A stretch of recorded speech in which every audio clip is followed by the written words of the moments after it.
ये वाला topic geography में भी आएगा, ये वाला टॉपिक करंट अफेयर्स में भी आएगा, ये वाला टॉपिक बायोडाइवर्सिटी में भी आएगा। अब आपको किसमें क्या करना है ये पता होना चाहिए। जो आज आपको करना है,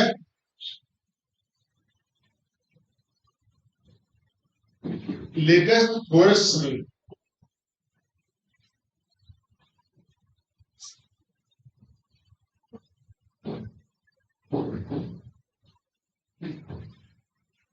दो हजार उन्नीस में तो मुझे याद आया है, तो उसके बाद मुझे नहीं पता। तो आपको जो है आज गूगल से latest India government of India की फॉरेस्ट सर्वे रिपोर्ट होगी, ठीक है, बहुत बड़ा डॉक्यूमेंट है। और उसको अगर डॉक्यूमेंट को ना करके फॉरेस्ट सर्वे अगर आपने दृष्टि लिख दिया तो दृष्टि वालों ने उसके नोट्स बना रखे होंगे, तो आपके लिए काम आधा हो जाएगा। समझे मेरी बात?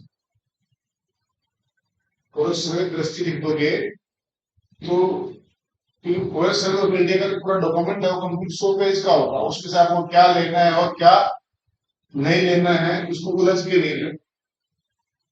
तो आपको ये पता होना चाहिए कि latest forest survey of India कब पब्लिश हुआ, और उसमें ये डाटा होंगे कि इंडिया का लेटेस्ट डाटा के हिसाब से ज्योग्राफिकल एरिया का कितना परसेंट फॉरेस्ट कवर है। हमारा जो टारगेट है वो 33%, जो इंडिया का टोटल ज्योग्राफिकल एरिया है उसका 33% फॉरेस्ट कवर होना चाहिए, यानी कि 1/3 भाग भूभाग जो है आपका वो फॉरेस्ट से कवर होना चाहिए। अब उस टारगेट के हम कितने पास पहुंचे, ठीक है। दूसरा, स्टेट वाइज भी आपको देखना, मैं लिखता हूं और ये सब चीजें आपको करनी है, नोट्स बनाने इसे।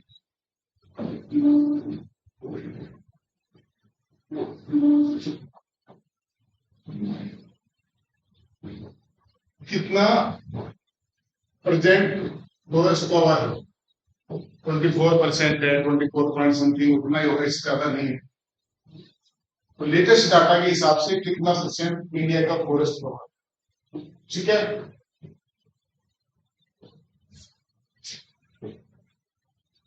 स्टेट विद हाईएस्ट फॉरेस्ट, कौन सा स्टेट है जिसका सबसे ज्यादा, ऐसा कौन सा राज्य है जिसका फॉरेस्ट कवर सबसे ज्यादा है, ठीक है।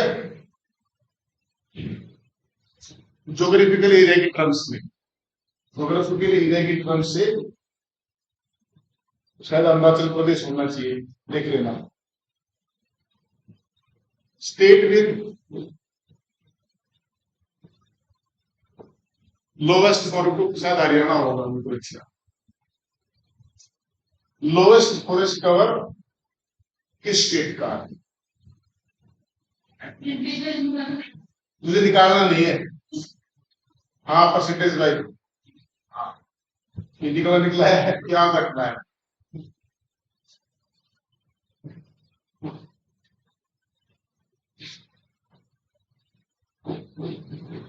पांच स्टेट्स डिसेंडिंग ऑर्डर में, 5 स्टेट का फॉरेस्ट कवर डिसेंडिंग ऑर्डर में आपको बता दूंगा। असेंडिंग और डिसेंडिंग दोनों ऑर्डर्स में आपको 5 स्टेट्स याद होनी चाहिए। यूपी का खासकर, यूपी स्पेशल,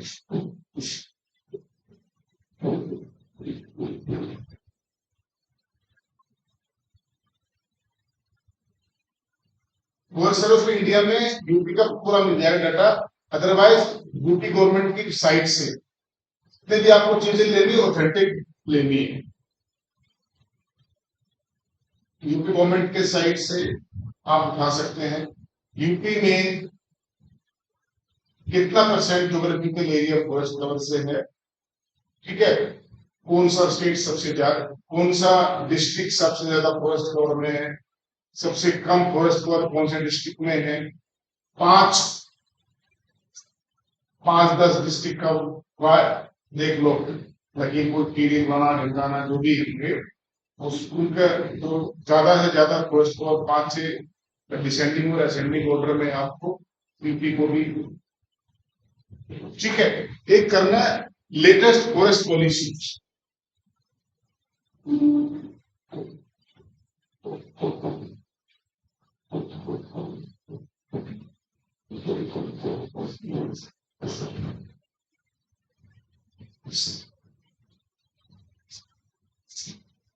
सबसे पहले फॉरेस्ट पॉलिसी 1980 में आई थी।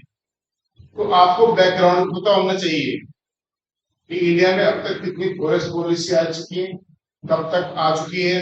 पहली जो फॉरेस्ट पॉलिसी थी, कहीं यूपीएससी वाला जो है कई बार जो है लेटेस्ट ना होके एक लेटेस्ट का देखा देगा, वो बस फॉरेस्ट पॉलिसी का कुछ पूछ लेगा, तो एक पॉइंट ऐसा होगा 4 ऑप्शन में से जो वहां से होगा, तो आपको अगर वो नहीं आएगा तो लेटेस्ट वाला भी बेकार हो गया।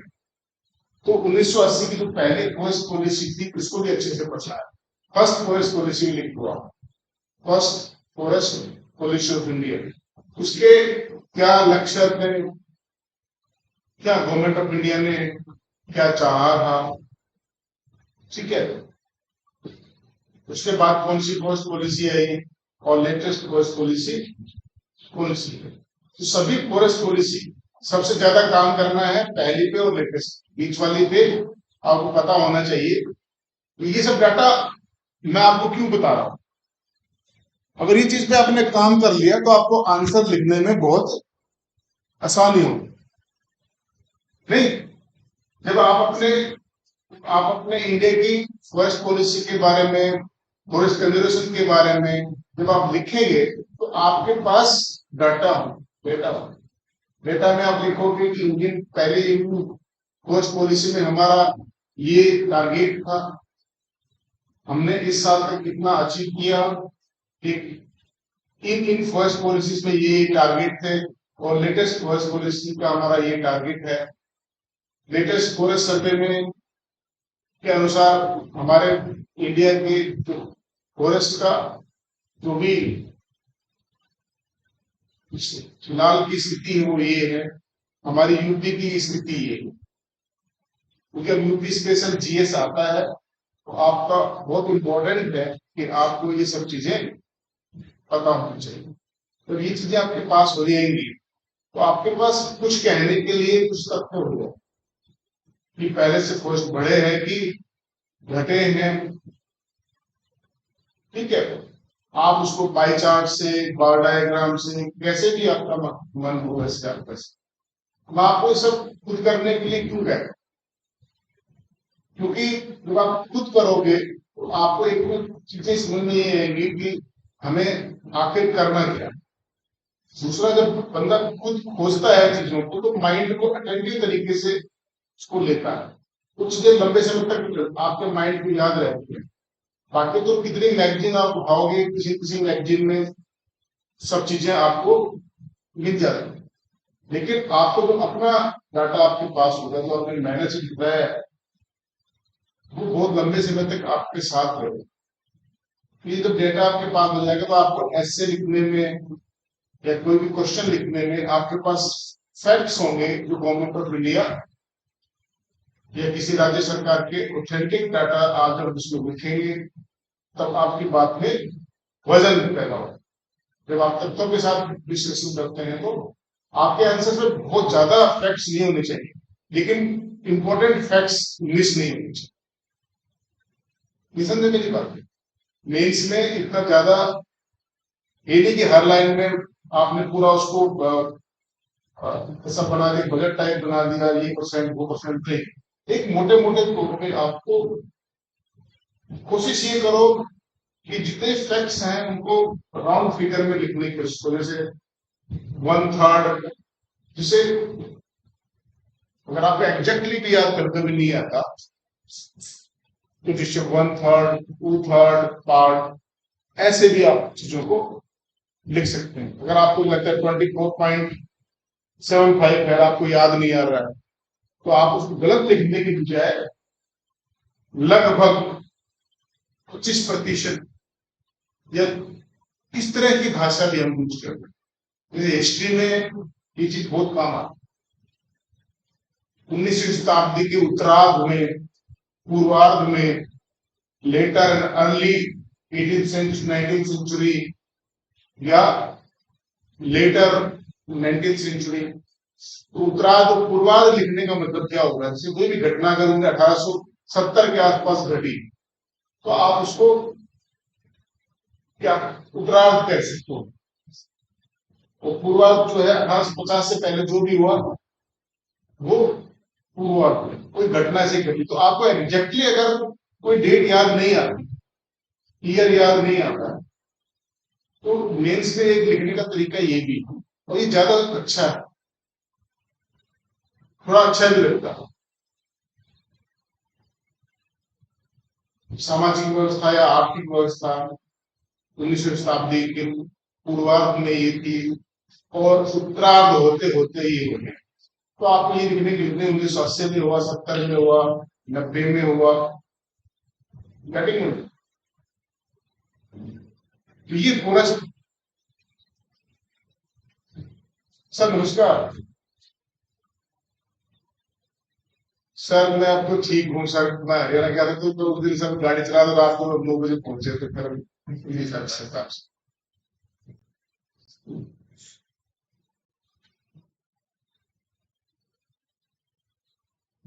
मतलब इनको स्पाइरल करना था।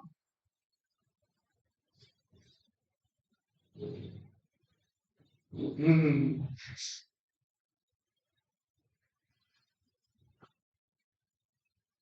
अच्छा, मालिक तो ये संजीवता ही देते हैं, से बात करते हैं। समझ गया मैं आपकी बात। हम्म। मैं समझ गया हूँ, समझ गया। मैं करता हूँ फिर। हम्म। वो फिल्म वाले कौन बुलाओ उसको, यही बुलाओ। तो एक आइडिया आपको ये आना चाहिए कि मैं फॉरेस्ट, अगर इसमें 3 लेक्चर दे रखे हैं फॉरेस्ट, देखेंगे इसमें सब चीजें डिस्कस आगे लाइक। हम्म। अब ज्योग्राफी, अब ये तो हो गया करंट अफेयर्स के पॉइंट ऑफ व्यू से।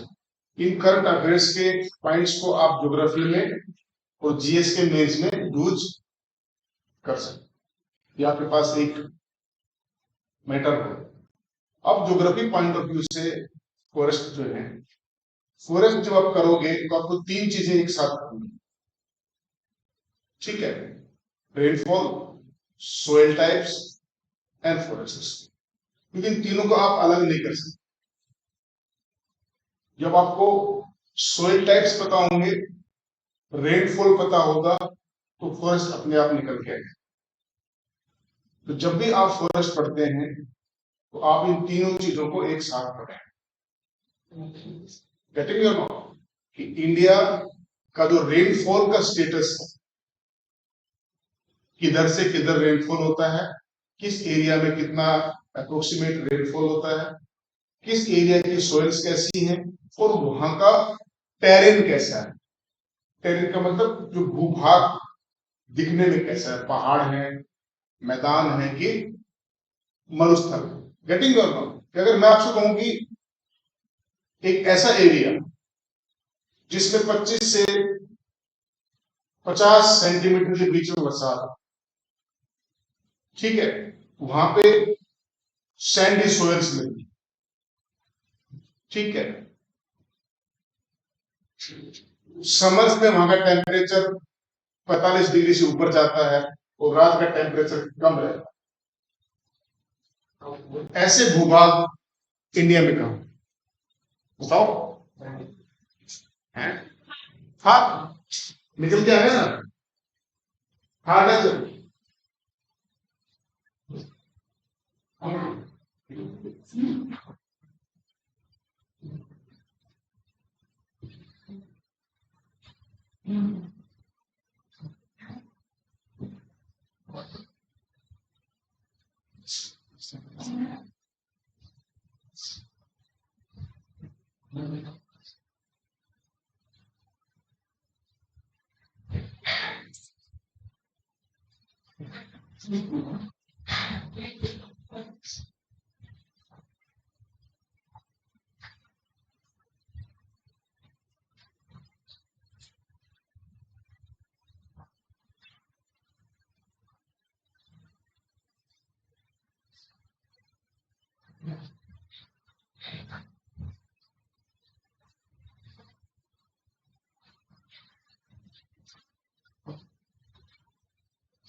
मैंने अभी अभी आपको डेटा दिए थे।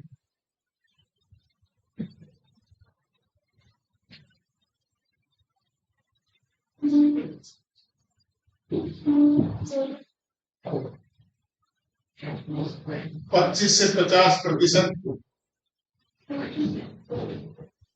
बीच में रेनफॉल है। सोयल कैसी है?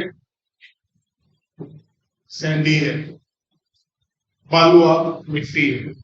ठीक है। समर टेम्परेचर 45 ज्यादा ऐसे लिखते हैं क्या? भूल गया वो तो कम ज्यादा लिखना कि ग्रेटर है ना, ग्रेटर देन ठीक है, ग्रेटर देन 45 डिग्री सेल्सियस। ठीक है। नाइट्स कैसी है?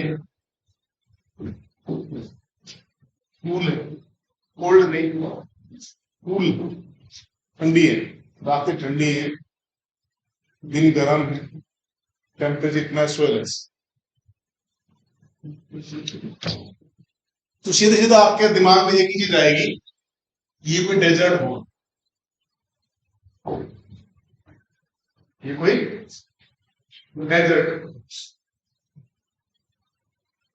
मैं कहूँगी आपको डेजर्ट के, मैं आपको कहूंगा डेजर्ट, आपके माइंड में अपने आप पिक्चर बन जाएगी, नहीं बन जाएगी? सोयल की पिक्चर बन गई होगी, वहां पे कैसे वेजिटेशन होगी, वनस्पति होगी, आपके माइंड में एक चीज आ गई होगी। You can even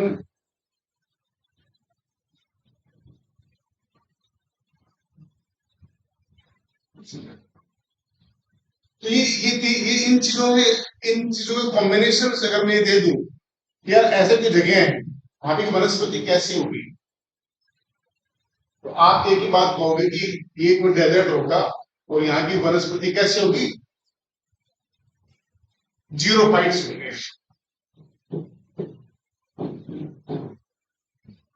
zero fights का मतलब जो जो पौधे पानी की कमी में उग सकते हैं, जैसे नाग फनी है, कैक्टस जितने भी है, कैक्टस देखते हो ना, जिन पौधों को पानी के लिए मैंने एक दिन बताया था, ऐसे पौधे जिनके लीव्स नहीं होते हैं, झाड़ियां हैं जिनमें पानी की कम जरूरत पड़ती है, जिनको जीरो फाइट्स, जीरो फाइट्स जो है ऐसे पौधे होते हैं जो पानी की कमी नहीं हो सकती।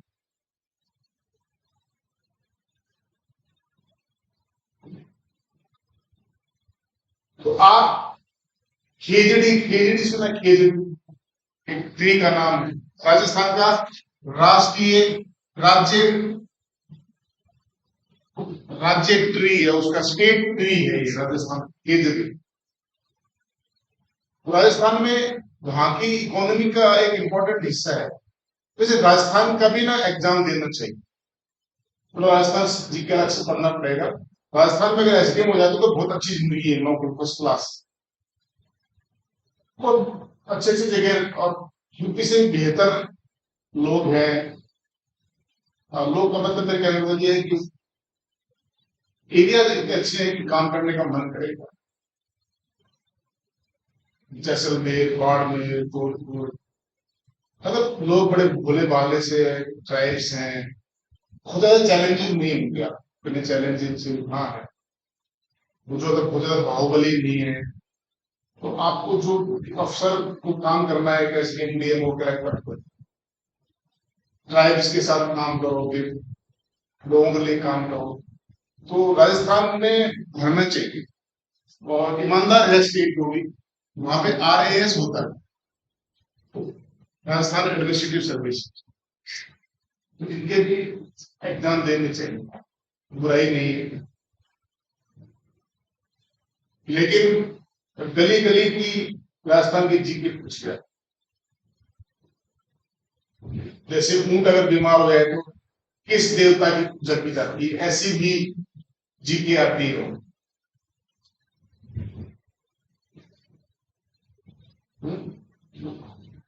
ऊंट अगर बीमार हो जाए तो कौन से देवता की पूजा की जाती है, यानी कि कल्चर जो राजस्थान का पेपर आता है सबसे मुश्किल और सबसे ज्यादा टेस्टिंग होता है वहां। और अब यूपी में भी हो गई है, अब यूपी में भी यूपी का कल्चर आपको बहुत अच्छे से पढ़ना, ठीक है।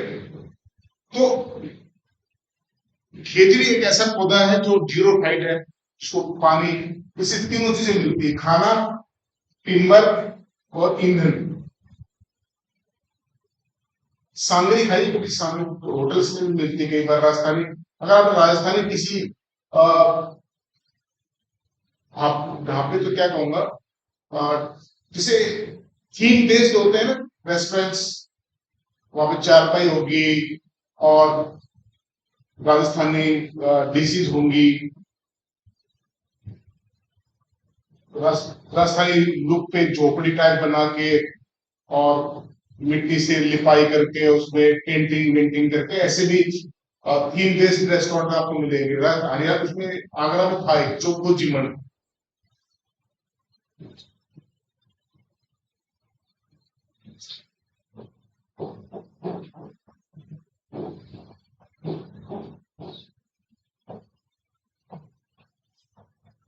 चोको का मतलब क्या होता है,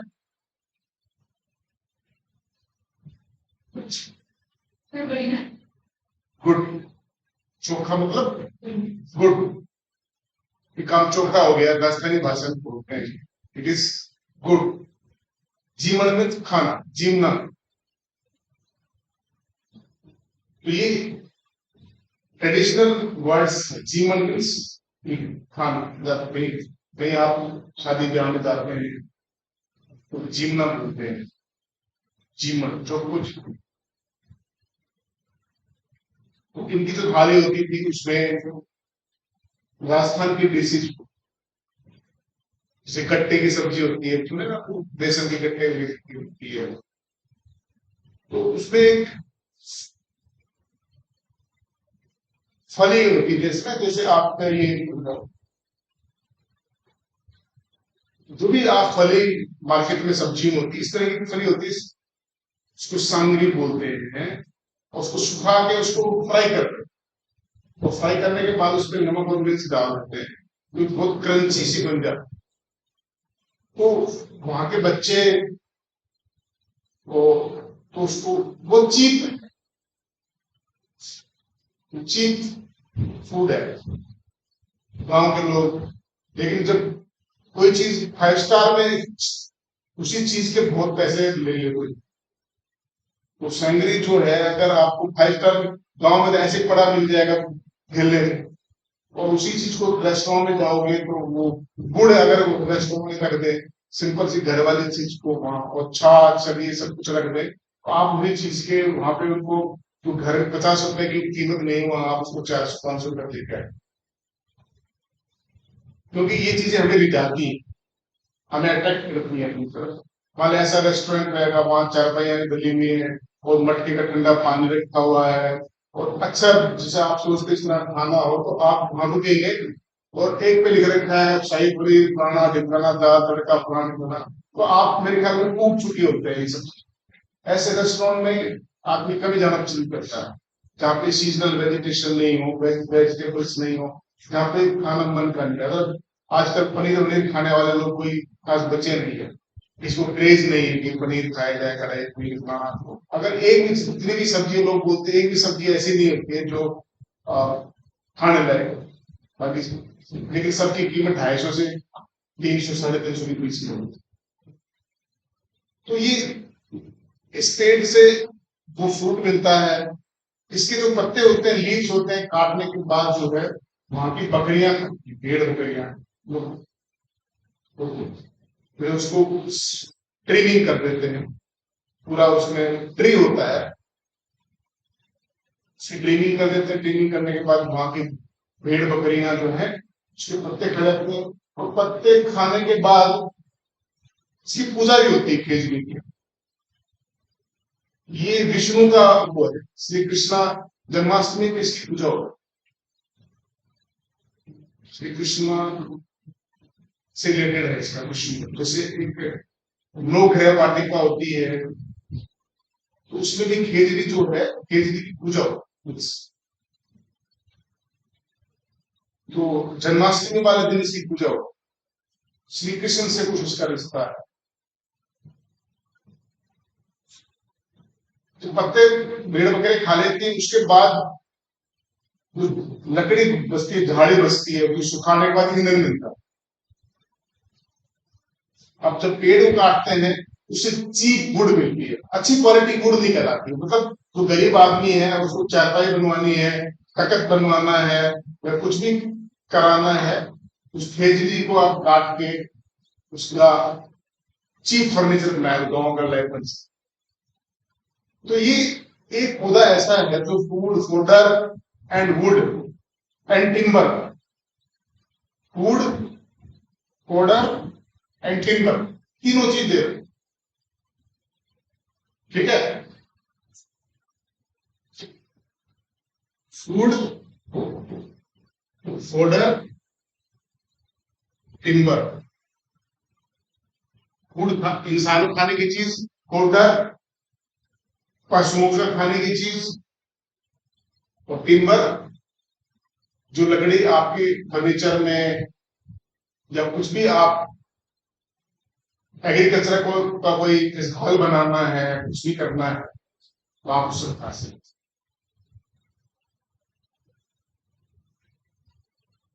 ऐसी वाली पढ़ाई पढ़नी पड़ेगी, समझ रहे हो मेरी बात। इस तरीके से चीजों को बहुत हैवी पढ़ने की जरूरत नहीं है, बिल्कुल इस साल बहुत ही आसान सी चीजें बातें, बहुत ज्यादा बड़ी पढ़ाई पढ़ने की जरूरत नहीं है। एक कॉमन सी चीजों को समझने का एग्जाम है।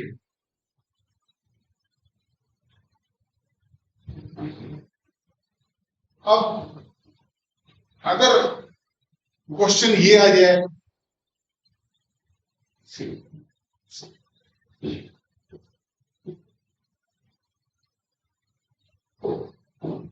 जो कम्युनिटी लैंड होती है, जो पंचायत लैंड्स होती है,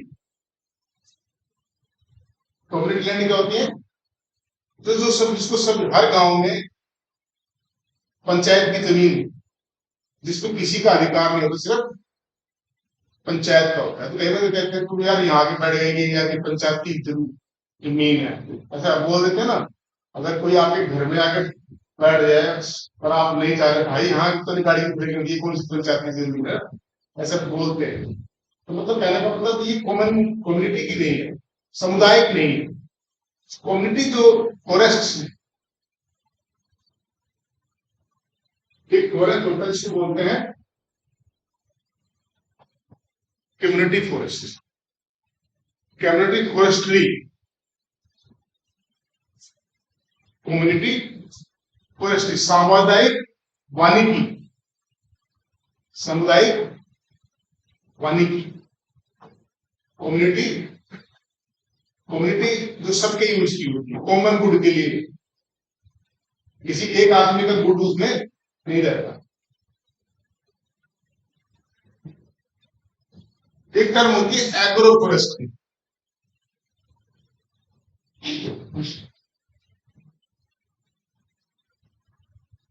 agro forest, agro means agriculture, कृषि वानिकी, एग्रो फॉरेस्ट्री। जैसे आपने एग्रो फॉरेस्ट्री तुम रोज देखते हो ना, सहारनपुर में तो बहुत है, चारों तरफ पेड़ उगा देते हैं, बीच में फसल उगा होता है ना। जो चारों तरफ मेड़ होती है खेत की, उसमें आपने पहले सफेदा बहुत उगा देते, जो लंबा जाता है वो बहुत उगाते थे, लेकिन अब वो कम हो गया है। एग्रो फॉरेस्ट्री में सबसे ज्यादा उगाने वाला पौधा था सफेदा, जिसको बोलते हैं यूकलिप्टस, जो लंबा जाता है। ऑस्ट्रेलिया से आया हुआ पौधा है, हमारा नहीं है। इसका ओरिजिन कहाँ है? ऑस्ट्रेलिया का है। एक प्रॉब्लम क्या है कि जो ये यूकलिप्टस है, ये बहुत ज्यादा पानी कंज्यूम करता है। तो जहां जहां इसको उगा दिया, वहां वहां के वाटर टेबल इसने खा ली। ये बहुत दिनों बाद समझ में आया। पहले तो किसान, पहली चॉइस होती थी भाई, कोई टाइमिंग्स नहीं है, कहां से आए हो हैं? कि मतलब कंप्यूटर तुझे चलाना है कि तू चाहती है कि बहुत सारे कंप्यूटर मतलब तेरी एक आवाज पे भागे हैं?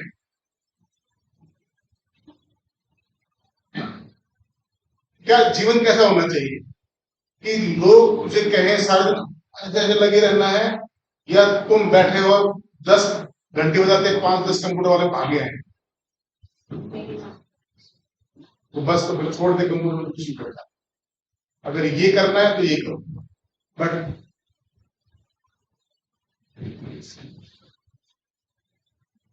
भाई आपको क्लर्क बनना है तो कंप्यूटर करो, या तो कंप्यूटर से करो, फिर भी जब तो कुछ है। कंप्यूटर इतना बाद में सीख लेना तो क्या जरूरत है, इतना तो सीख जाओगे। जब आप IAS IPS बन जाओ, कितने लोग आपके नीचे आपके स्टाइल में काम करेंगे। कितनी नॉलेज होनी चाहिए कंप्यूटर कैसे ऑपरेट किया जाता है, हल्का फुल्का अपना काम करना, मेल करना सीख लो। अपनी आंखों को अगर तुम कंप्यूटर पे गंवा दोगे तो फिर पढ़ाई कहां करोगे?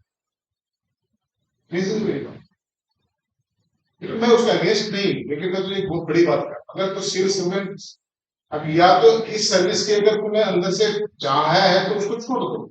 मैं तो इसको भी बोल रहा था, क्या क्या नाम तेरा?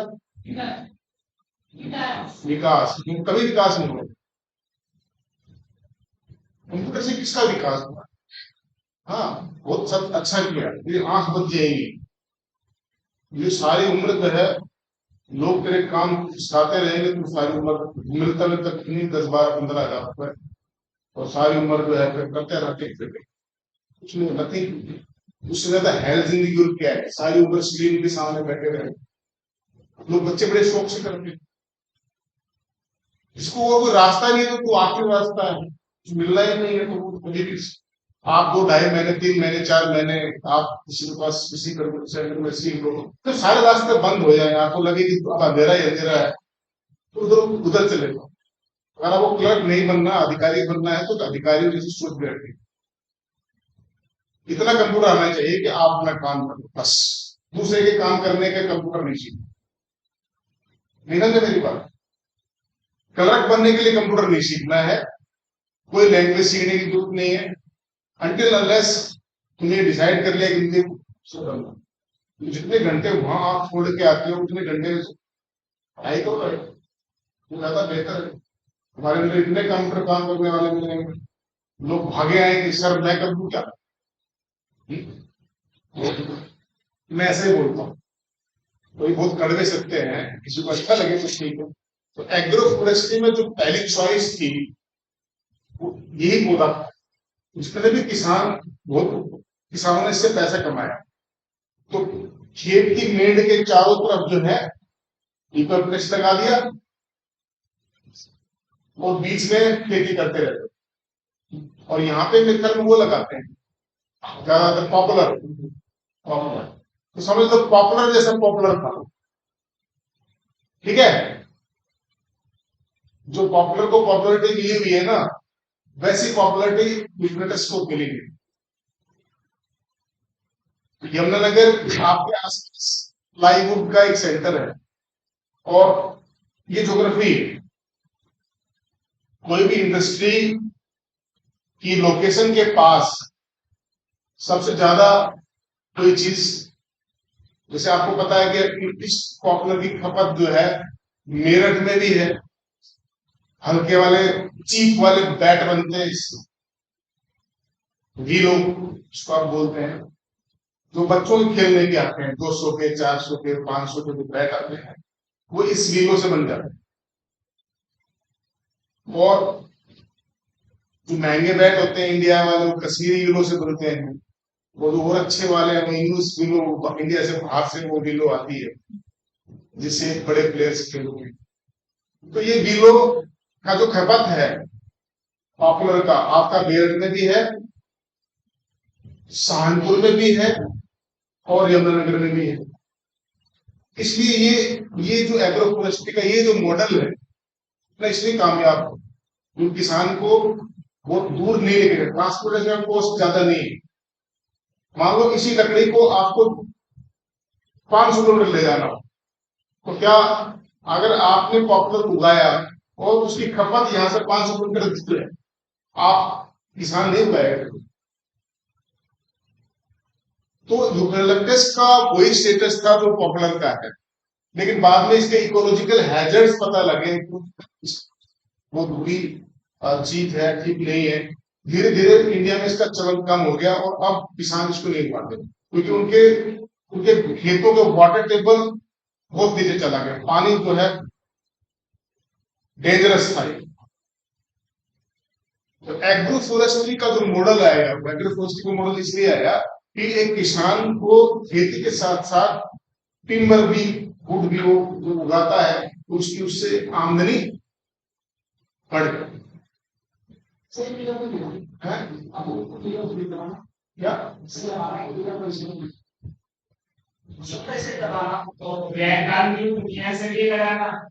नहीं, नहीं, ये गवर्नमेंट के प्लानिंग के मॉडल्स अपना आप एक स्कीम्स, तो जो खेती के साथ साथ आप लोकल नीड्स के लिए जो टिम्बर लगाते हैं, इसका मॉडल इसका ये था कि कम्युनिटी फॉरेस्ट्री और एग्रो फॉरेस्ट्री का जो मकसद था कि फॉरेस्ट के ऊपर प्रेशर ना आके, आपको ईंधन भी चाहिए, आपको टिम्बर भी चाहिए, तो आप कहां जाएंगे। अगर मान लो आपने लोकल में ये चीजें नहीं उगाई तो सीधा प्रेशर किस पे जाएगा, जो आपके बड़े फॉरेस्ट, वनों की कटाई ज्यादा हो, लकड़ी सबको चाहिए, ठीक है। कोई ऐसा घर नहीं है जहां लकड़ी नहीं यूज होती किसी न किसी तरीके से। तो एग्रोफोरेस्ट्री और कम्युनिटी फॉरेस्ट्री का जो मकसद था, लोकल नीड्स को केटर करने के लिए, उनको ठीक करने के लिए इनका विकास किया है, ताकि लोग वहां उगाए, उनकी जरूरतें वही की वही पूरी हो जाए, और जो फॉरेस्ट हैं उनके ऊपर उसका प्रेशर न। इकोनॉमिक्स तो ये हो गई। इकोलॉजी क्या हुई? पर्यावरण क्या हुआ? जब आप पौधे उगाते हैं, ट्रीज उगाते हैं, तो आपका वहां का इन्वायरमेंट भी ठीक रहता है। अगर आपने एक खेत में ट्री उगा दिया, आप सोचो कितने पक्षी उस पर आके बैठ गए। It is home to the several birds. आपकी छोटी बुशीज हैं, उनमें अलग टाइप के बर्ड्स एनिमल्स रहते हैं। तो इकोलॉजिकली भी क्या है, गांव में पहले चूल्हे जलाते थे, लकड़ी जलती थी, उसी से धुआं उठता था, पोल्यूशन होता था, उस पोल्यूशन को बैलेंस करते थे बोले। तो इन पोल्यूशन कंट्रोल करना है, फिर लोकल नीड्स को पूरा करना है। लोकल नीड्स से बच जाए उसको मार्केट में सेल करना, उससे इकोनॉमी, रूरल इकोनॉमी बूस्ट हो रखी है होगी उससे। गांव के आदमी की इकोनॉमिक्स ऐसी ही है। यहाँ का नहीं पता, हरियाणा में एक मॉडल है कि डेयरी जो इंडस्ट्री है, बड़ी डेयरी की बात नहीं कर रहा, बस एक घर की बात कर रहा हूं। एक महिला ने एक भैंस लेके आई, उस भैंस के एक बच्चा हो गया फीमेल। मेल की वैल्यू नहीं, कहीं मेल की वैल्यू नहीं, फीमेल की वैल्यू। तो गाय में मेल की वैल्यू होती है जमाने में।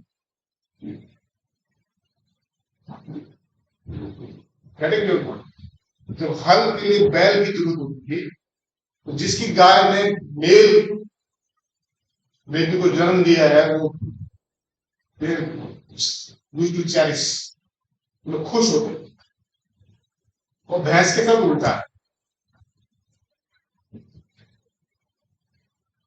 तो एक भैंस लेके आई, उस भैंस के दूध घास लेके खेत में उगा के काट के उसको खिला के, फिर उसकी बच्ची हुई, उस बच्ची को पाला, उसको बड़ा किया, 1 से 2 भैंस बनाई, 2 से फिर 3 बनाई, और घी दूध ये सब चीजें अपनी जरूरतें पूरी करना, उसके बाद मार्केट में उसको सेल करना।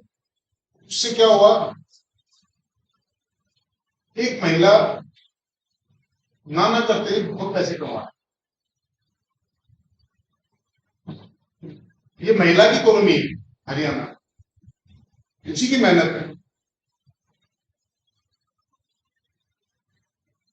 भैंस की हरियाणा में ऐसी सेवा होती है जिससे घरों में दवा की,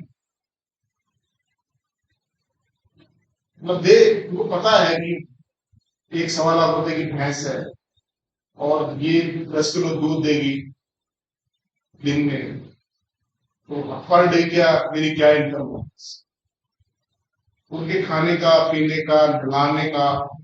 एक रूरल इकोनॉमी, ये रूरल इकोनॉमी को मेंटेन करने के लिए डेयरी फार्मिंग भी एग्रीकल्चर का एक हिस्सा है। तो डेयरी, पोल्ट्री, मुर्गा पालन, ठीक है, मधुमक्खी पालन, कम्युनिटी फॉरेस्ट्री, एग्रो फॉरेस्ट्री, ये गांव की जो विलेज इकोनॉमी के स्तंभ, पूरी विलेज की इकोनॉमी इन्हीं पे खड़े थे।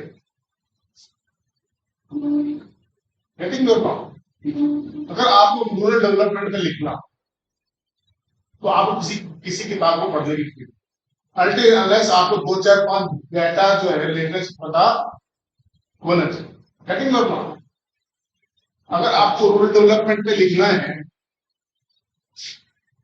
तो पहले तो आप अपने माइंड में एक विलेज की पिक्चर बनाओ कि विलेज की इकोनॉमी, अगर एक गांव को विकसित करना है तो विलेज की इकोनॉमी किस पे डिपेंड है?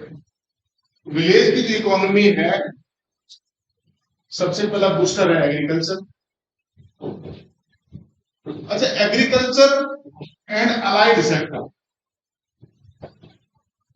ये वर्ड यूज होता है जब आप इकोनॉमिक सर्वे पढ़ोगे। एग्रीकल्चर एंड अलाइड, अलाइड का मतलब जैसे आपकी जो सर्विस आती है ना, होम होता है, उसमें भी लिखा होता है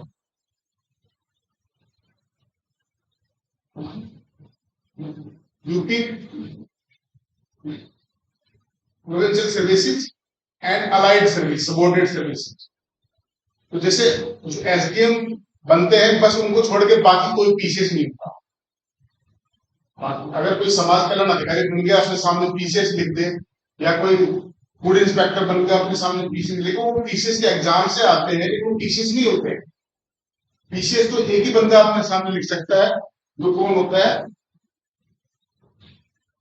उसी के नाम के सामने। मान लो रेखा वर्मा है, पीसीएस अगर लिखा होता है तो मतलब क्या है कि उस लेडी ने ऐसे नाम लिख दिया मेरे को जो मन में आया, तो उसके नाम के सामने अगर पीसीएस लिखा है, इसका मतलब ये होता है कि ये डिप्टी कलेक्टर एसडीएम के पद पे चयनित। बाकी जिनको नौकरी मिलती है वो तो नौकरियां होती है, लेकिन अपने नाम के सामने पीसीएस, बस पब्लिक को बताने के लिए वो खुश हो सकते हैं मैंने पीसीएस किया, लेकिन पीसीएस एक्चुअल में यही लोग ले सकते हैं।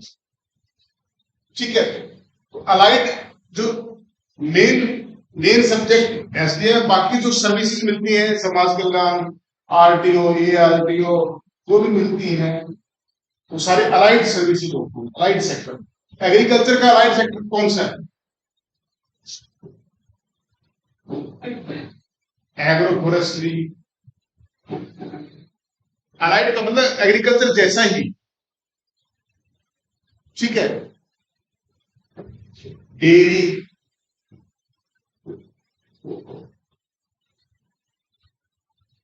Poultry farming, bee keeping,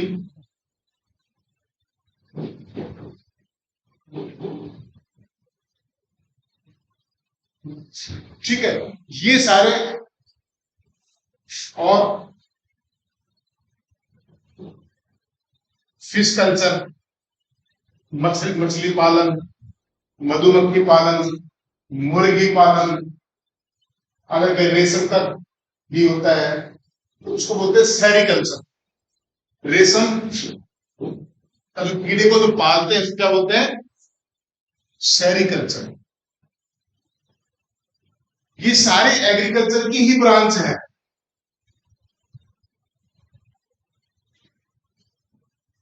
agriculture की ही ब्रांचेस है ये,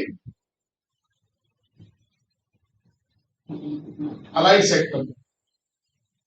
हॉर्टिकल्चर भी आता है, जिसमें आप फ्रूट्स और सब्जियां उगाते हैं, फूल उगाते हैं, हॉर्टिकल्चर। हॉर्टिकल्चर में क्या करते हैं? सब्जियां उगाना है, फल फूल फ्लावरिंग पौधे उगाने हैं, ठीक है, फ्रूट उगाने हैं, उसको बोलते हैं हॉर्टिकल्चर। लेकिन है ये एग्रीकल्चर के अलाइड सेक्टर्स। अगर आपको रूरल डेवलपमेंट करना है, इन सब बातों पे ध्यान देना। आप इनका 20-20 वर्ड भी लिखोगे, आपको पेपर, आपको क्वेश्चन पूरा। एक तो आपके पास लेटेस्ट डेटा होने चाहिए। डेटा आपके पास अगर है रूरल डेवलपमेंट पे, वो डाटा मिक्स करने के बाद, ये तो कॉमन सी चीजें हैं, इन पे आप 20-20 वर्ड भी लिख दोगे तो 200 वर्ड वैसे हो जाएंगे, किसकी आपको पढ़ने की जरूरत नहीं। रूरल विलेज इकोनॉमी को डेवलप करने के लिए आपको ये सारी चीजें करनी पड़ेगी। कम्युनिटी फॉरेस्ट्री क्लियर हो गया। एग्रीकल्चर के साथ लोकल टिम्बर की जो नीड्स है उनको पूरा करने के लिए जो खेतों के चारों तरफ पौधे लगाए जाते हैं मेड में, तो एग्रो फॉरेस्ट्री है, यानी कि forestry with agriculture, forestry with agriculture. Community forestry क्या है? जो कॉमन लैंड है उस पे फॉरेस्ट विभाग की गवर्नमेंट पंचायत विभाग, जैसे 5-7 एकड़ जमीन गांव के बाहर पंचायत की पड़ी है और उसमें पंचायत ने टिम्बर लगा दिया। अब पंचायत उसको बेच के खरीदे कौन? गांव के लोग खरीदे, क्योंकि टिम्बर की नीड पूरी होगी। जो टिम्बर के साथ साथ पूरा पौधा टिम्बर नहीं बनता, कुछ उसका हिस्सा ईंधन भी बनता है। साइड के जो ब्रांचेस होते हैं उसमें काम आते हैं, फ्यूल वुड में काम आती है। फ्यूल वुड कौन लेके जाएगा? गांव में लेके जाएंगे लोग, ईंट भट्टे वाले लेके जाएंगे। ईंट भट्टे वाले ले जाएंगे, ईंटों को पकाना है उनको। जितना भी हस्क होता है आपके चावल का, सरसों का, जो थ्रेसिंग के बाद मिलता है, वो सारे कौन लेके जाता है? ईंट भट्टे वाले लेके जाते हैं। अब कोयला तो हो गया कम, कोयला महंगा ही पड़ता है। अब ईंट भट्टे वाले कोयले के बजाय ईंटों किस पकाते हैं? जो चीप वुड जो मैंने बताई, इसको वाली लकड़ियां कुछ और भूसा, चावल को निकालने के बाद उसका जो भूसा बच गया, सरसों को निकालने के बाद उसका जो हस्क बच गया, इन सारों को मिला के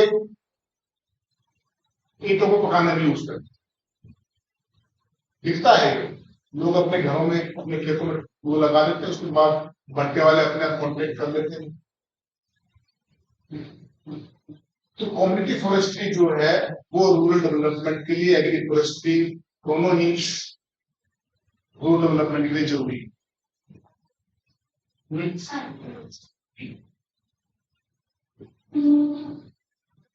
कुछ कुछ मॉडल बना दिमाग में, कुछ थोड़ा एक्सपेंड हुआ mind, thinking pattern, pattern develop कर रहा हूं मैं। जब जिम कुछ भी ना पढ़ के जाओ एग्जाम में, तब भी लिख के आना नहीं।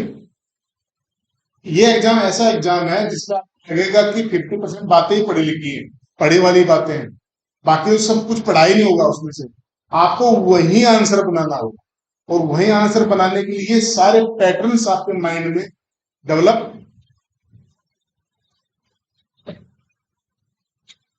कोई एक्स्ट्रॉर्डिनरी पढ़ाई थोड़ी करनी है ना, बाद में एक्स्ट्रॉर्डिनरी काम करने हैं, यही करना है।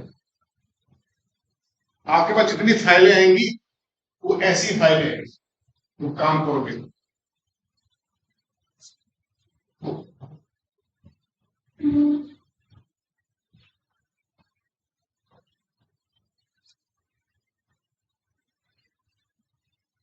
सोयल टाइप्स को अगर आपको पढ़ना है, ज्योग्राफी में मैडम पढ़ाएंगी। अगर आपको इंडिया की सोइल्स पता है या वर्ल्ड की सोइल्स पता है, तो वर्ल्ड की वेजिटेशन आपको क्या पता, ठीक है। सोइल कैसी होगी ये किस बात में डिपेंड करेगा? किसी एरिया की सोइल कैसी होगी किस बात पे डिपेंड करेगा? और शाबाश है, जलवायु, क्लाइमेट, और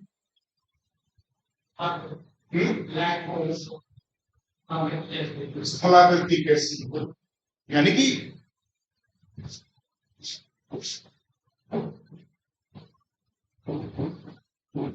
बैडरॉक।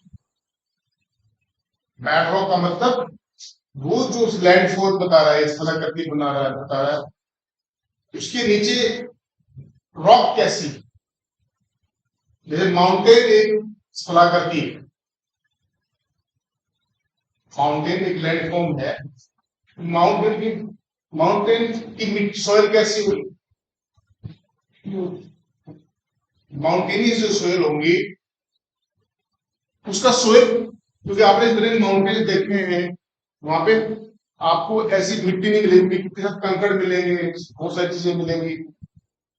जैसे मिट्टी आपको सोचते वैसी मिट्टी नहीं होती है, डिफरेंट मिट्टी होती है। तो उसका जो बैड रॉक है, तो जो जो सोयल बनती है, वो जिसके ऊपर सोयल रखी हुई है, उस रॉक के पैटर्न के हिसाब से तो बनेगी वो, और कहां से आएगी वो? जो सोयल बनती है वो माउंटेन्स में जो रॉक्स हैं उनकी डिग्रेडेशन से तो बनती है। तो नदी में जो आप जो बालू लेके आते हो अपने घर के लिए, किसका परिणाम है? वो बैडरॉक का परिणाम। ये वाली बालू राजस्थान थोड़ी मिल जाएगी, राजस्थान में नहीं मिलेगी वो, क्योंकि वहां वो बेडरोक नहीं है। जो आपकी जो माता शाकुंभरी देवी है, इसके पास जो भी इतने सुंदर वाले पत्थर हैं, वो जो पत्थर हैं वो इतने थोड़े थे पहले, इतने थे, इतने हुए थे, इतने हुए, इतने हुए। टेम्परेचर, रेनफॉल, वाटर, विंड, सब ने मिल के काम किया, और उनके बाद उनके टूटने से सॉइल, तो जैसा जिस एरिया का बेड रोक होगा, वहां की जो बेस की जो चट्टानें होंगी, वो चट्टानों पे डिपेंड करेगा कि वहां की सॉइल कैसा हो, वहां का सॉइल कैसा हो। माउंटेन का जो सॉइल है, इसमें इसका जो सॉइल प्रोफाइल है वो डेवलप नहीं होता।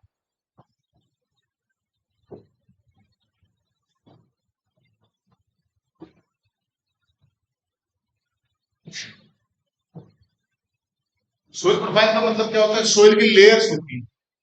इसमें भी ज्योग्राफी में एक सवाल आता है, जब आप ज्योग्राफी पढ़ोगे जीएस की, उसमें आएगा सोइल प्रोफाइल, उसको हिंदी में नहीं पता क्या सोइल की लेयर्स होती है। मतलब आप अपने सोइल खोदोगे, आप वो गड्ढा खोदोगे, तो सारी टाइप की सभी जगह पे एक जैसी सॉइल्स नहीं है, अलग अलग। जैसे मान लो अपने 5 सेंटीमीटर ऊपर अलग टाइप की सोयल है, नीचे 5 सेंटीमीटर अलग टाइप की सोयल है, उसके नीचे 5 सेंटीमीटर अलग टाइप की सोयल है। इसको क्या बोलते हैं? Soil profile. उस सोयल की गहराई कितनी, पहाड़ों में सोयल की गहराई बहुत ज्यादा नहीं होती, जैसे थोड़ा सा आप नीचे चट्टान निकल के आए, तो सोयल प्रोफाइल डेवलप नहीं होता। यहाँ आप 2 फुट गड्ढा खोदो, अगर हर कुछ सेंटीमीटर की मिट्टी को अलग से रखो, तो मिट्टी का टेक्सचर, मिट्टी का टाइप, मिट्टी की क्वालिटी सब अलग अलग है। अब इनको सबको एक बीकर में भर दो, उसमें कांच के बीकर में, जिसमें लो आपने सबसे नीचे की लेयर की मिट्टी डालो उसमें, फिर उसमें ऊपर वाली मिट्टी डाल दो, तो कांच में आपको दिख जाएगी, नहीं दिख जाएगी? Getting not? अगर आपने कांच का एक जार ले लिया इतना बड़ा, और आपने मिट्टी को खोदा, तो सबसे नीचे वाली मिट्टी सबसे नीचे डाल दो थोड़ी सी, उसके ऊपर वाली मिट्टी जो हमने निकाली उसके ऊपर डालो, उसके ऊपर वाली उसके ऊपर डाल लो, उसके वाली उस पर ऊपर डालो, तो घास फूस दिन के इनके सबसे ऊपर वाली टॉप पे मिलेगा आपको, जो ह्यूमस है, उसके नीचे अलग टाइप की मिट्टी मिलेगी, फिर कुछ और चिकनी आ जाएगी, फिर और हार्ड आ जाएगी, किसी नीचे कंकड़ आ जाएगा, तो इसको बोलते हैं सोयल प्रोफाइल। सोयल प्रोफाइल तभी डेवलप होता है जहां पे, जहां जो बेड रॉक सॉलिड नहीं है। जैसे यहाँ पे सॉलिड रॉक नहीं है, यहाँ पे आप इतना कि 100 फुट तक खोदोगे तो चट्टान नहीं है, लेकिन पहाड़ों में 2 फुट में भी चट्टान है, वहां पे सोयल प्रोफाइल ह्यूमस ज्यादा नहीं होता है माउंटेन के, इसलिए माउंटेनियस सोयल जो है वो उपजाऊ नहीं है, एग्रीकल्चर के लिए बहुत अच्छी नहीं मानता, इसलिए माउंटेनियस रीजन में एग्रीकल्चर बहुत अच्छा होता भी नहीं। जो माउंटेनियस सोयल है उनका सोयल प्रोफाइल पूरी तरह से विकसित नहीं होता है।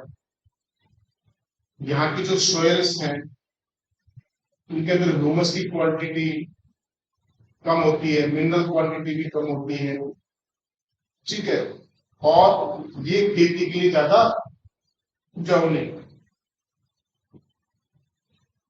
तो यहाँ अब एक माउंटेन वाले रीजन के एग्रीकल्चर के बारे में आपको लिखना पड़ेगा, आराम से लिख दोगे ना पहले सबसे बड़े। माउंटेन का जो टेरेन है वो ऐसा स्थलाकृति कैसे लिखते हैं, ऐसे लगती है। यहाँ तो पौधे उगते हैं,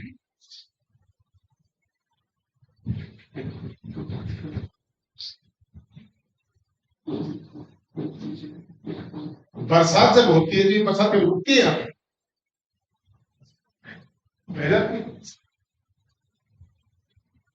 पौधों को कितना पानी मिलता होगा आपके सबसे, इसलिए चीड़ के पौधे जीरो फाइट है, क्यों? पानी बरसता तो बहुत है लेकिन मिलता कहाँ है? आ जाता है सारा, जड़ों तक कितना पहुंच पाता है। इसलिए चीड़ के पौधे की जो पत्तियां होती, मैंने एक दिन दिखाया था आपको, यहाँ पे नुकीली होती ना, ऐसे ऐसे तार जैसी नुकीली होती है। आप आपके पास तो बड़ा मुश्किल, ज्यादा मुश्किल नहीं, आप यहीं चले जाओ, मसूरी चले जाओ, आपको पता चल जाएगा माउंटेन की सॉइल्स कैसी है और माउंटेन में कैसे पौधे उगते हैं। तो माउंटेन से वो पौधे उगते हैं जिनको पानी की जरूरत कम रहती है, क्योंकि बरसात भले ज्यादा हो जाए लेकिन पौधों को पानी मिलता नहीं है। सॉइल इतनी गहरी नहीं है, सोयल पानी को एब्जॉर्ब भी नहीं कर पाता है।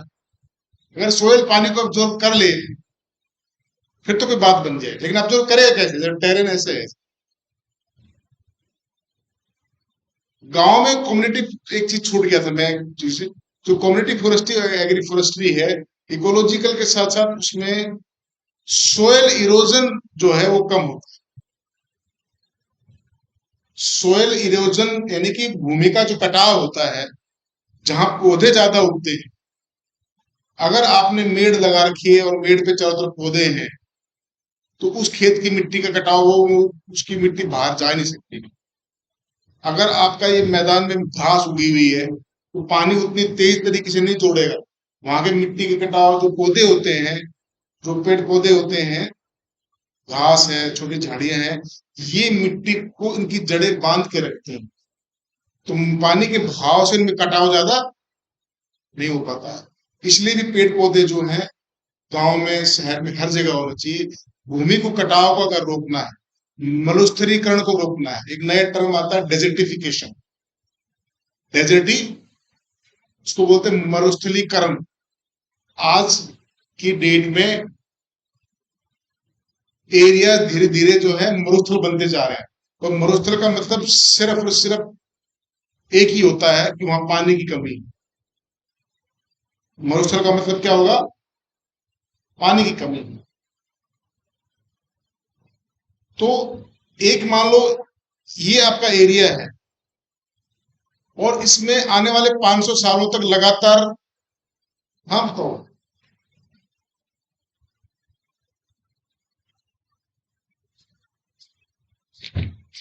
काम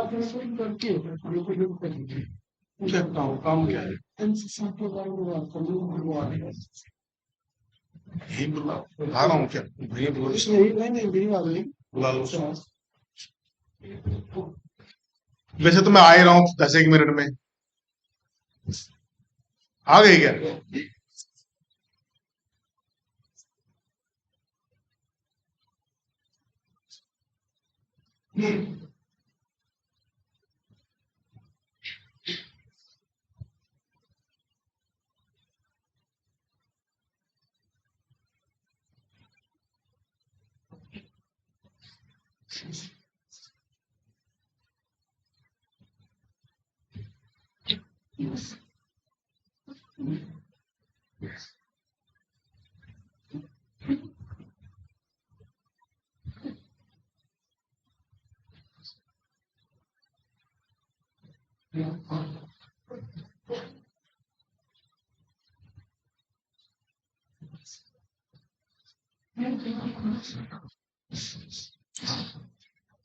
तो आज की डेट में जैसे ये एरिया है, इस एरिया में इसी अंधाधुंध तरीके से वन की कटाई होती रही, पानी का दोहन होता रहा।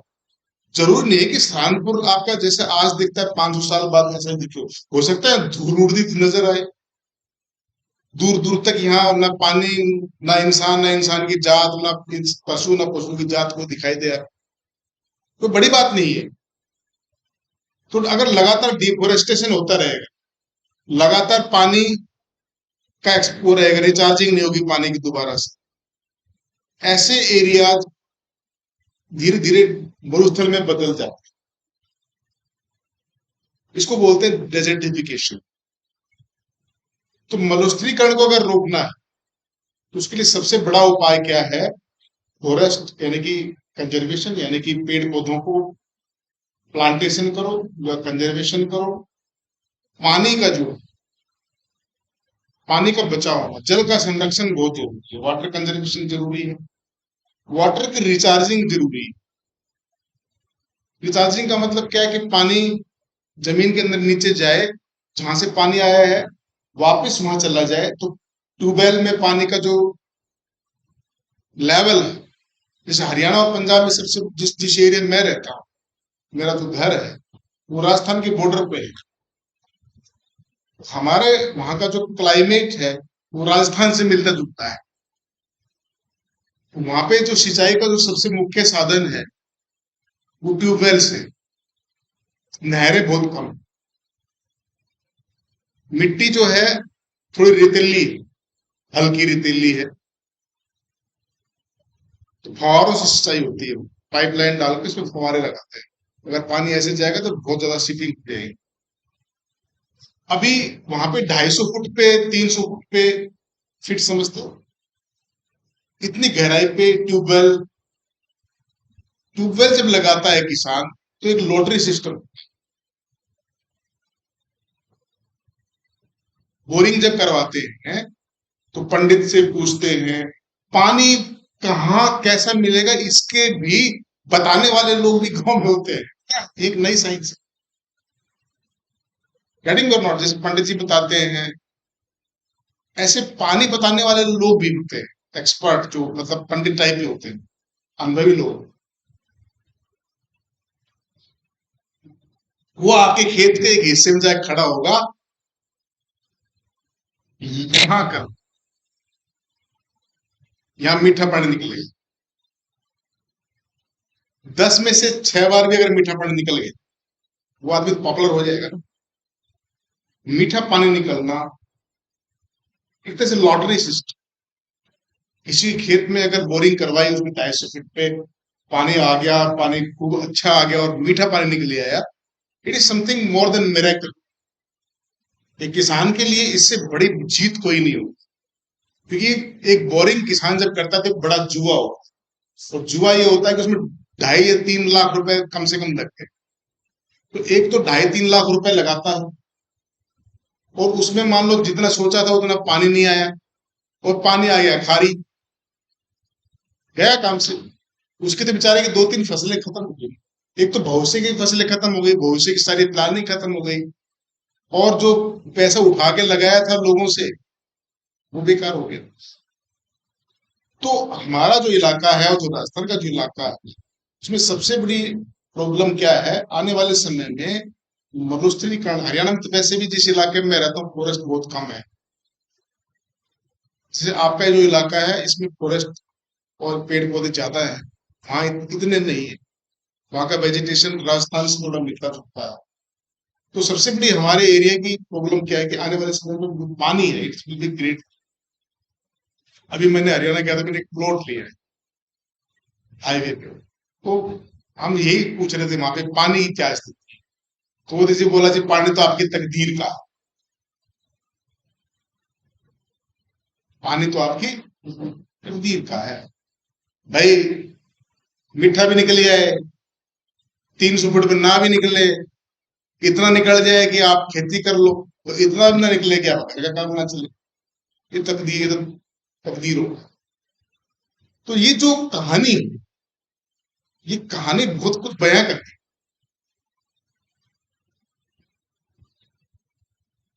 कि आपके, हमने ऐसा क्या किया है कि आज पानी मिलना जमीन के अंदर हमारी तकदीरों का खेल। जब जो आप कहीं के डीएम में कलेक्टर हो जाओगे तो आपके पास यही समस्या है, मेरा ट्यूबवेल नहीं लगा जी, 2.5 लाख रुपए लग गए जी, कर्ज हो गया जी, क्या करूं। आप उस वक्त क्या करें, सांत्वना दोगे, कोई फंड होगा उसमें से हेल्प कर दोगे। किसान का तो पूरा मरण है अगर उसने 2.5-3 लाख रुपए लगा दिए और उसका ट्यूबवेल में पानी नहीं आया। तो हमारा जो इलाका है वो डेजर्टिफिकेशन की स्टार्टिंग में, हो सकता है आने वाले 100 सालों के बाद वहां पानी ना मिले। आपके इलाके में 500 साल बाद हो जाएगा ये, अगर इसी रफ्तार पे सब कुछ चलता है। तो ये सब चीजें जब आप, तो वाटर को जो रिचार्जिंग करनी है, उसके लिए मैंने राजेंद्र सिंह का आपको बताया था, इसको वाटर शेड डेवलपमेंट कहते हैं। ये भी ज्योग्राफी में एक बड़ा टॉपिक है, वाटर शेड डेवलपमेंट। तो वाटर शेड डेवलपमेंट का मतलब यही कि पानी को बह के जाने से रोकना है, ताकि एक जगह रुके, वो जमीन के अंदर जाए, अंदर जाने के बाद वाटर टेबल को छुए, और जिन चट्टानों में पानी होता है उनको एक्वीफर्स का नाम दिया जाता है। जिन चट्टानों के अंदर पानी जमा मिलता है जमीन के अंदर, उसको क्या बोलते हैं?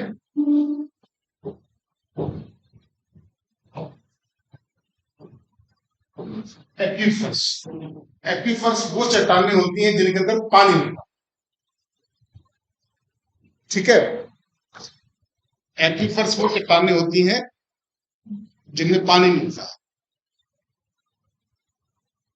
तो एक्वीफर्स की रिचार्जिंग अगर करनी है, आप ले रहे हो, ड्रेनिंग करते हो, तो आपको रिचार्जिंग भी करनी पड़ेगी उनकी, ताकि उन चट्टानों तक पानी दोबारा पहुंचे। तो अगर सब जगह कंक्रीट हो जाए तो सारा पानी क्या होगा? फ्लो कर जाएगा, नालों में बह जाएगा, रिचार्जिंग नहीं होगी। तो वाटर टेबल को मेंटेन करने के लिए, उसकी रिचार्जिंग होने के लिए भी फॉरेस्ट जरूरी है। अगर फॉरेस्ट है, वेजिटेशन है, तो पानी बहुत तेज नहीं बहता है, पानी रुक रुक के चलता है, पानी जमा हो जाता है। वो पानी जो बह के नहीं गया, वो पानी जो है आपकी वाटर टेबल तक जाएगा, एक्वीफर्स को रिचार्ज करेगा। इसलिए अगर आपको डेजर्टिफिकेशन रोकना है, रेनफॉल, जिस एरिया में ज्यादा पेड़ पौधे होते हैं वहां ज्यादा रेनफॉल होता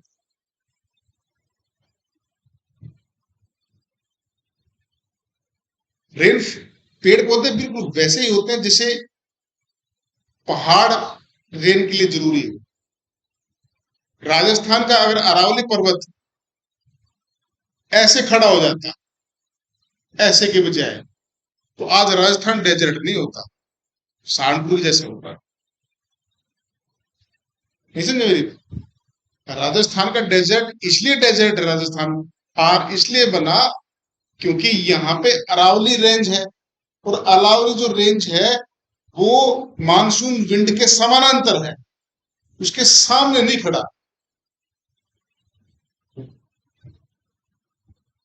जैसे कि आपका वेस्टर्न घाट खड़ा, जैसे कि आपका मेघालय में खड़ा, जैसे कि आपका हिमालय खड़ा है। तो जैसे जैसे आप उधर से आओगे, मेघालय, अरुणाचल प्रदेश, नीचे नीचे होते हुए हिमालय के जो फुट हिल्स हैं, उनके साथ साथ बरसात आती है, और आप तक आते आते, हम तक, आप तो मतलब हरियाणा और पंजाब और वेस्टर्न प्रदेश में आते आते बिल्कुल ऐसे होते जैसे लूट पिट के आया हो, कि इसकी जेब में बहुत सारे पैसे थे जब चला, रास्ते में सब बाढ़ आया और दो चार 5 रुपए पड़े हैं, अब बाकी जेब तुम ले लो। तो जब हरियाणा पंजाब में मानसून विंड पहुंचती है तो बिल्कुल ऐसे ही पहुंचती है, खाली जेब। इसलिए हमारे यहाँ बरसात कम। तो अगर आपको चाहते हैं कि आपके एरिया में लगातार लंबे समय तक बरसात का पैटर्न ठीक रहे, मानसून का, तो जो पौधे होते हैं वो भी पहाड़ों की तरह मानसून विंड उनसे टकराती है और उस एरिया में वो बरसात करते। तो आपको देख लो, जब आप अधिकारी बनो या कुछ भी बनो, आपके एरिया में अगर आपको जिंदा रहना है या लोगों को जिंदा रखना है, तो इन छोटी छोटी चीजों पे काम करने की जरूरत है। अब आप समझ रहे हो कि का फॉरेस्ट के रोल्स को कभी ऐसे देखते हो खोल के? तो जब आप एग्जाम में चीजों को ऐसे लिखोगे, जैसे आपने बाढ़ पे लिखा, फ्लड पे लिखा, तो अगर आपका चरित्र चित्रण ऐसा होना चाहिए जैसे आप बाढ़ में फंसे पड़े। Getting your not? ऐसे नहीं कि आपने टेलीविजन में देख लिया और आपको पता लगा बाढ़ ऐसे होती है, बस। जब वो लिखोगे तो बिल्कुल गहराई में नहीं जा पाएगा क्वेश्चन। आप जब फ्लड के बारे में आंसर लिखोगे या ड्रॉट के बारे में आंसर लिखोगे या पॉवर्टी के बारे में आंसर लिखोगे, ऐसे लिखना है कि मैं ही गरीब, मतलब मैं ही भुगत रहा हूँ, मैं ही बाढ़ में फंस गया, मैं ही सूखे में फंस गया हूँ, मैं ही सबसे निचली पंक्ति में खड़ा हूँ। तो अपने आप को जब वहां खड़ा करने के बाद, जब आपका माइंड से जो अंदर से जो आंसर्स के जो चीजें आएंगी, जो वर्णन आएगा ना, किताबी ना आके ओरिजिनल आए। और वही खूबी होती है जो टॉपर्स में और आम बच्चे में हो। तो मैंने बैठा बैठा तुम्हें पता नहीं कितने टॉपिक पढ़वा दिए, you can not imagine even. बस मैं ये चाहता हूं आपके माइंड के न्यूरॉन्स जो है वो इस तरह सोचना शुरू, जब भी कोई टॉपिक आए तो आप उस टॉपिक पे ऐसे सिर्फ उस टॉपिक को नहीं देखना है, उस टॉपिक के साथ इधर उधर बहुत सारी चीजें हैं। भाई फॉरेस्ट हमने शुरू किया है, अभी फॉरेस्ट तक तो हम पहुंचे ही नहीं, हम सोयल में अटके पड़े हैं माउंटेन पे। लेकिन जब जब कोई नई चीज लास्ट में आता है साइड में, क्योंकि यूपीएससी के टीचर्स का यही काम होता है बस, कि बच्चों के माइंड में कुछ ऐसी चीज डालो जिसे सोचने में विवश हो जाए, कुछ सोचने के पैटर्न डेवलप करें। अदरवाइज जो ग्रेट टीचर्स होते हैं उनको ये थोड़ी तो सब कुछ रटा पड़ा होता है, बस उनको इतना बच्चों के माइंड के पैटर्न्स को डेवलप करना है, काम का मकसद। तो आज आप जाके घर पे एग्रो फॉरेस्ट्री, कम्युनिटी फॉरेस्ट्री, ठीक है, dairy, poultry, fish culture, India का क्या स्टेटस, ठीक है, इंडिया के प्रोस्पेक्ट में। और ये सारे डेटा जो होने चाहिए ये किसी ऑथेंटिक गवर्नमेंट साइट के होने चाहिए। फिर इन्हीं सब चीजों को आपको यूपी के पॉइंट ऑफ व्यू से भी पढ़ना। यूपी में डेयरी की क्या स्थिति है, यूपी में कम्युनिटी फॉरेस्ट्री की क्या स्थिति है, यूपी में एग्रो फॉरेस्ट्री की क्या स्थिति है, यूपी में फिश कल्चर का क्या स्थिति है, यूपी में बी कीपिंग कहाँ होती है, कैसी होती है, बी कीपिंग का, फॉरेस्ट्री का रूरल लोगों की कमाई में कितना हिस्सा है। समझे मेरी? कोई सक्सेस स्टोरी मिल जाए किसी डिस्ट्रिक्ट में, फिश कल्चर से बहुत कुछ बदल गया हो, किसी डिस्ट्रिक्ट में मान लो कम्युनिटी फॉरेस्ट्री से वहां के किसी गांव की सूरत सिर्फ बदली हो, या एग्रो फॉरेस्ट्री से किसी एरिया के किसानों का, वहां के लोगों का जीवन बदला हो, आपको ये सब मिलेगा आपको योजना से। और कुरुक्षेत्र 2 मैगजीन आती है, इनके अंदर आती केस स्टडीज। आपको एक छोटी सी केस स्टडी भी बनानी आनी चाहिए। जैसे मान लो वाटर कंजर्वेशन के मैंने उसने आपको बताया था केस स्टडी राजेंद्र सिंह का, अलवारी पंचायत, जो अलवर के 70 गांव थे। आप उसको 4-10, अगर आपका 250 वर्ड का क्वेश्चन है तो एक छोटा सा केस स्टडी लिख के उसमें केस स्टडी, चाहे भले ही उसको 5-4 लाइन में 5 लाइन में आप करो, लेकिन एक केस स्टडी आपके पास होनी चाहिए। जैसे सेल्फ हेल्प ग्रुप होते हैं महिलाओं, तो आपस में महिलाएं मिलके कोई छोटा सा कुटीर उद्योग बना देती हैं, और तो किसी क्षेत्र से उस सेल्फ हेल्प ग्रुप के डेवलप होने से उसकी महिलाओं में कोई बड़ा परिवर्तन आ गया हो, उनकी कमाई में, उनके जीवन स्तर में। तो ऐसी सब चीजें ये योजना और कुशलता वाले छापते हैं। तो आपको वहां से क्या लेना है, उस स्टोरी को पढ़ना है, उस स्टोरी से छोटा सा निकाल के उसको नोट कर लेना है कि इसकी ये case study. Getting your not? Case study का मतलब पॉपुलर सक्सेस स्टोरी होती है, ठीक है। जैसे ये भी केस स्टडी, जैसे मैं पढ़ा रहा हूं, मेरे इस पढ़ाने के तरीके से आप में से बहुत सारे लोग सेलेक्ट हो जाए, और अगले ग्रुप में मैं ऐसा करूं फिर बहुत सारे हो जाए, तो ये एक केस स्टडी हो जाएगी कि हमने बहुत सारे बच्चों को इकट्ठा किया, जिसमें बहुत अलग अलग बैकग्राउंड के बच्चे थे, तो किसी बहुत बड़ी कोचिंग में नहीं थे, और सब मिलके बैठ के बात करके हमने इस तरीके से बच्चों को पढ़ाया, तो ऐसे रिजल्ट। ये भी एक सक्सेस स्टोरी हो सकती, केस स्टडी हो सकती। तो आप जब घर जाते हो, चूज पढ़ते हो, किसी टॉपिक को पढ़ने के बाद थोड़ा कूल होके उस टॉपिक के आसपास जाए, ठीक है, उसके चारों तरफ भी, सिर्फ उस टॉपिक पे केंद्रित नहीं रहना। जब ज्वालामुखी पढ़ते हो, प्लेट टेक्टोनिक्स, तो क्या क्या आना चाहिए आपके दिमाग? जीके का क्या आना है, ज्योग्राफी का इसमें क्या है, वैसे क्या है, क्लाइमेट का क्या है। जब आप चारों तरफ से एक टॉपिक को कवर कर लेते हो तो टॉपिक पूर्ण रूप से कवर हो जाता है। ठीक है ना? अगर आपने मान लो ज्योग्राफी पढ़ी और आपने सिर्फ ज्योग्राफी पॉइंट ऑफ व्यू से बैलकोना तक रह गए, तो जब आप एक टॉपिक करते हो तो उस टॉपिक को पूर्ण रूप से जो है कंप्लीट ये टॉपिक कैसे पूरा मैंने कवर किया। ठीक है, मैडम आएगी, आप ज्योग्राफी पढ़ना।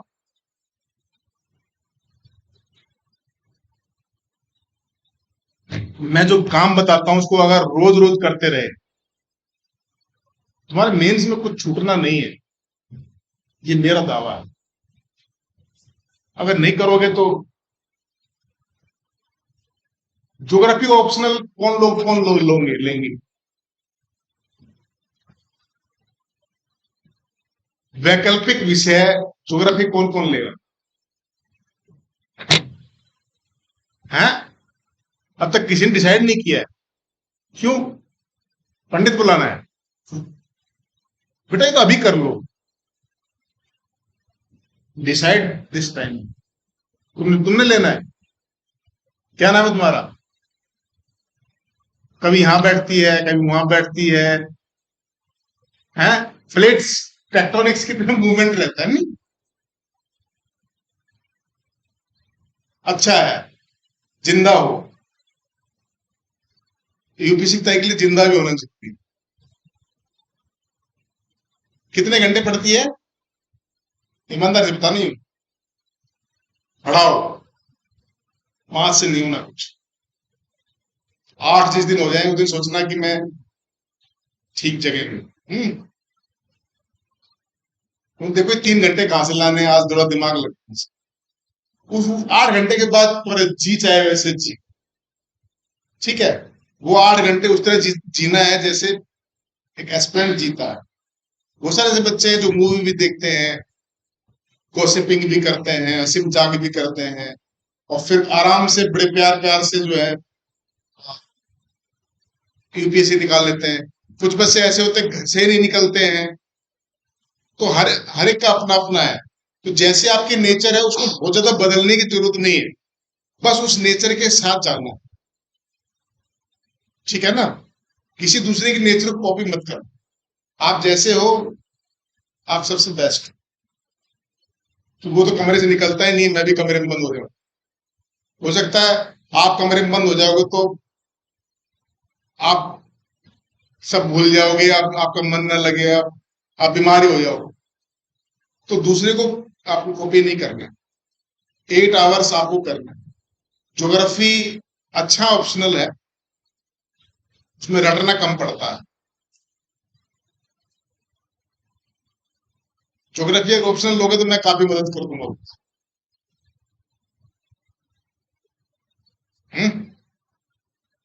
ठीक है, हाँ करने इस पे करने इसमें नहीं हो रहे थे क्या? हैं?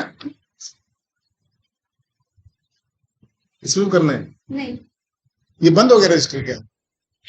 ये सर नया प्लेटफॉर्म आया है, ये अब इसमें होंगे साइन।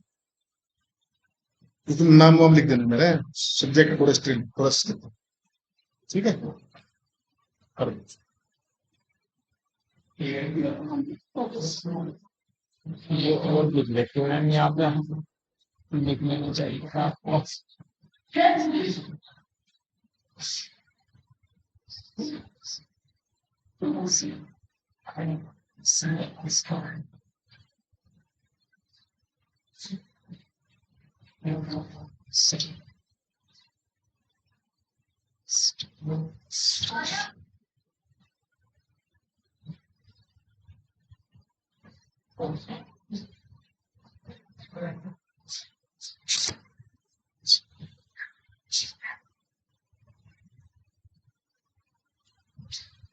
Institution.